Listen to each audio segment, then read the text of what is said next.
Dezembro Cultural.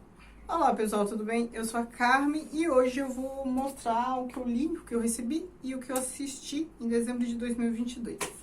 Antes de mais nada, eu desejo um excelente 2023 para vocês. Vamos ver o que eu consigo fazer nesse ano de 2023 em termos literários. Antes, como sempre, eu vou pedir para você curtir este vídeo, se inscrever neste canal caso ainda não seja inscrito.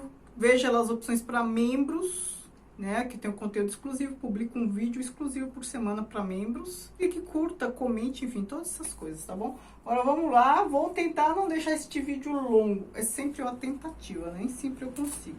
A primeira coisa que eu vou citar, o que eu li no Kindle, foi um livro, O Jardim do Centauro, do Moacir Scliar, acho que é assim que se fala o nome dele. Eu sempre quis ler alguma coisa desse autor, ele é um autor que faleceu não faz tanto tempo assim, e ele é do Rio Grande do Sul, se eu não me engano. E eu nunca tive a oportunidade, nunca me chegou nada às mãos, até que li este e eu ainda não tenho opinião sobre o autor, porque é um livro de fantasia, a história de um centauro que fica num dilema, quer deixar de ser centauro, ele quer se sentir pertencente até que acha uma centauro fêmea, aí os dois ficam felizes, tá? Mas aí tem toda a questão de adaptabilidade neste mundo de não centauros, e aí aquela preocupação em se converter em humano, né? Centauro é metade homem, metade cavalo, né? Então tenta-se fazer cirurgia para ser totalmente humano.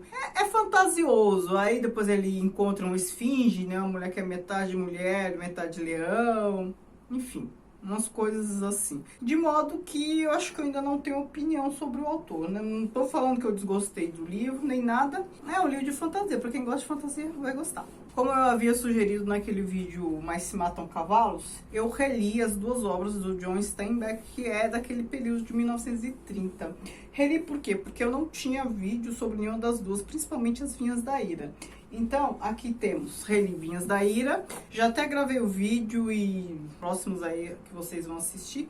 E também reli Ratos e Homens, do John Steinbeck, que são histórias bem tocantes. Este livrinho aqui, ele é pequeno e é devastador, né? A história de dois trabalhadores que vão procurar trabalho lá nas fazendas do sul dos Estados Unidos, nesse período da década de 30, de depressão e tudo mais. Um deles é pequeno, esperto, outro grande, e tem algum problema, alguma limitação, né? Intelectual e tal, mas uma força, assim, excomunal. E um acaba sendo o tutor do outro, né? E o Lenny, que é este cara grande, gosta muito de animais, mas ele não consegue controlar a própria força, ele acaba machucando na intenção de cuidar, de não saber o que fazer, enfim, os bichos, as pessoas sem querer, né?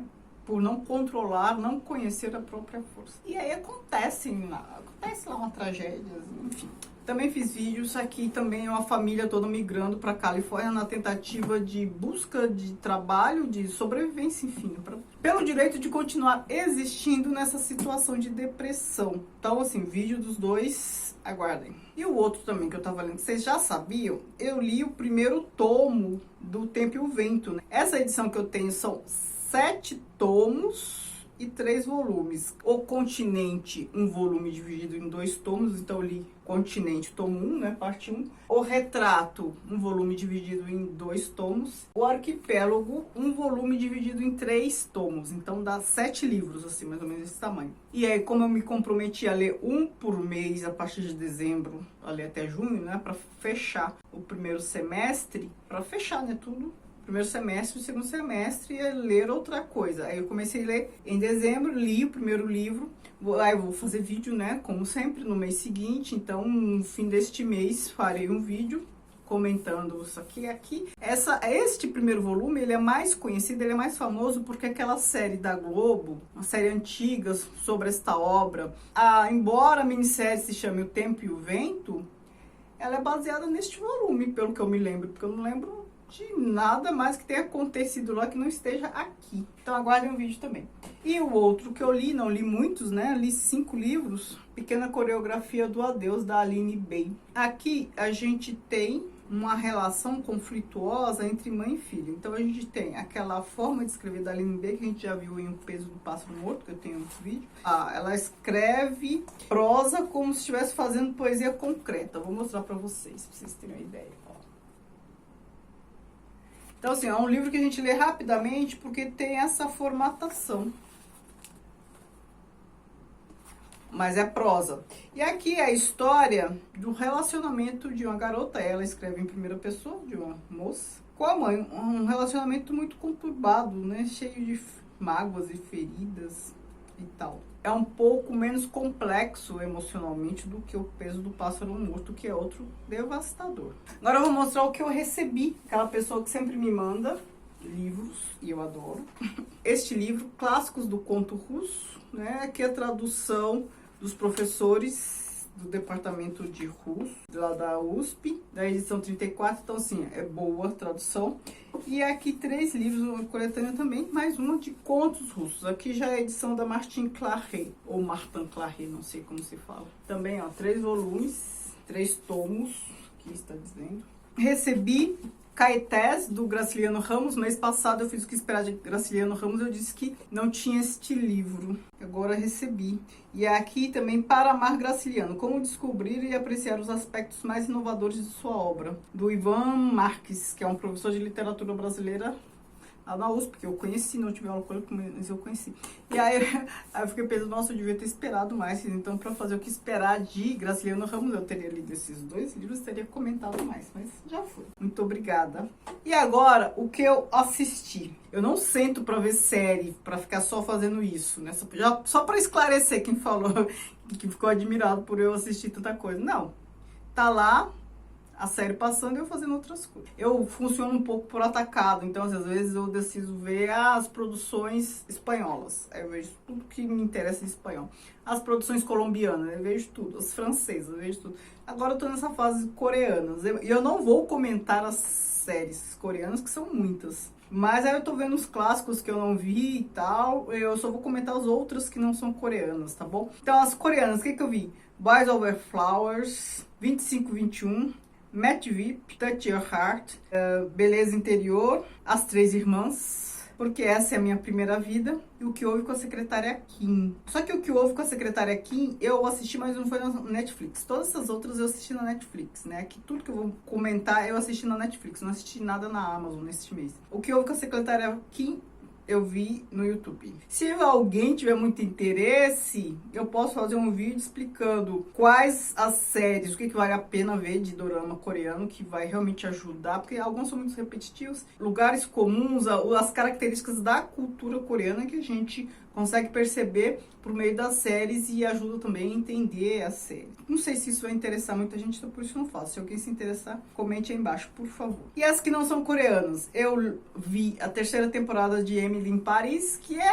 já tá bem chato, já sabe, mais o mesmo. Eles ficam prolongando uma coisa que eu acho que já deveria ter terminado. E por que eu assisto? Porque eu já comecei a assistir, né? Então eu vi a temporada 1, a 2, agora a 3 e não terminou, vai ter mais. Então assim, fica rocambolesco demais, sabe? Não tem enredo pra ter tantas temporadas assim. Aí eu vi a última temporada, a mais recente, não sei se vai ser a última, eu acho que ainda vai ter mais uma temporada, né? The Crown. 5ª temporada, que é a história da família real, né? Aqui a gente tem a separação da princesa Diana e do príncipe Charles e... Enfim, a gente tem a década de 90 ali na família real. Não toda a década de 90 porque não aparece ainda a morte da princesa Diana nesta temporada. Mas a gente tem acho que mais o começo da década de 90 que foi muito conturbada para a família real. Então aparece a exumação dos corpos da família real imperial da Rússia, né? Os Romanovs, porque com a queda da União Soviética no começo dos anos 90, aí pôde-se retomar essa questão e aí exumaram o corpo e aí foi por meio do DNA do príncipe Philip, marido da rainha Elizabeth, que reconheceram realmente os corpos, porque o príncipe ele era primo lá do Alexandre, enfim. Esse povo todo da monarquia da Europa, eles são todos parentes, que um vai casando o filho príncipe com a filha príncipe de outro rei e por aí vai. Então tem um parentesco ali sempre. Eu vi Wandinha, né, da família Addams, né, aquela dancinha que viralizou, aquela coisa bem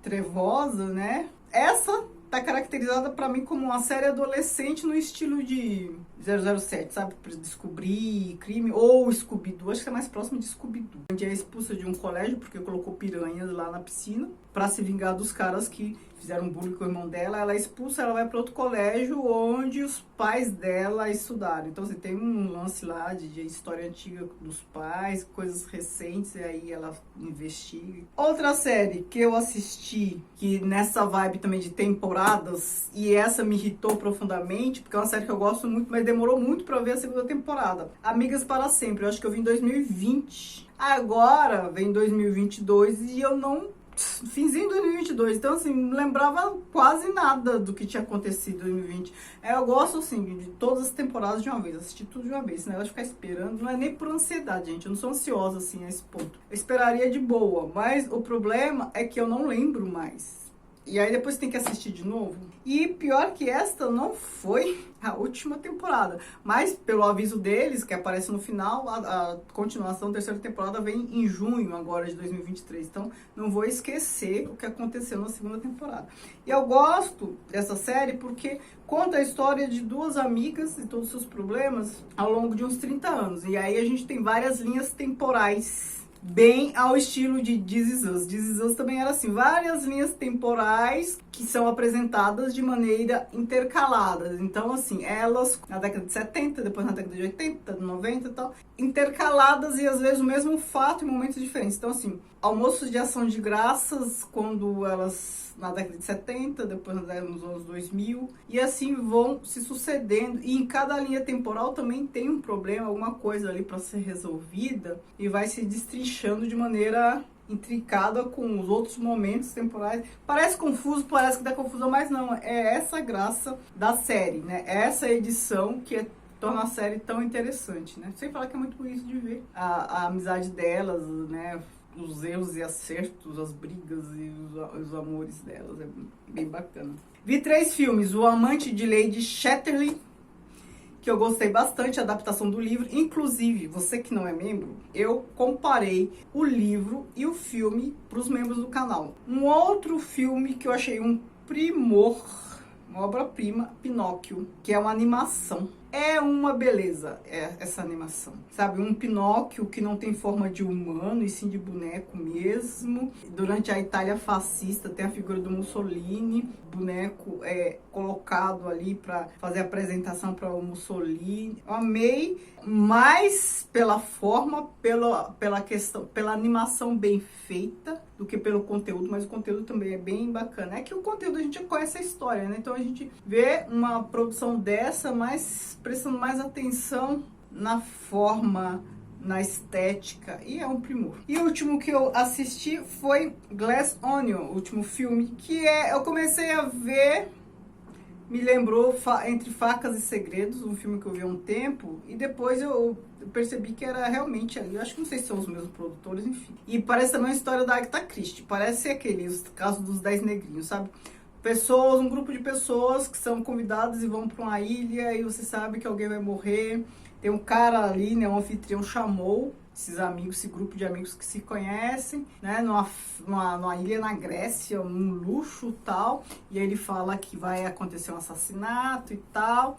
Vai lá um detetive, né, um detetive que aparece também, que foi estranhamente convidado, não foi convidado pelo anfitrião, e depois, mas ele aparece ali, então assim, mais evidente ainda que um crime vai acontecer. Então é um filme assim que prende a gente bastante. Certo, então é isso, foi o que deu pra fazer neste mês de festas, de encerramento de semestre. Contente com o que eu consegui fazer. Não passei, não tem grandes coisas assim pra comentar, de exposição, nada, mas tá bom, né? Acho que tá bom. Vamos ver agora como vai ser 2023. Gostaria que vocês me contassem também o que vocês fizeram de bom, o que vocês me sugerem assistir ou ler, que eu vou adorar saber. Muito obrigada, beijos.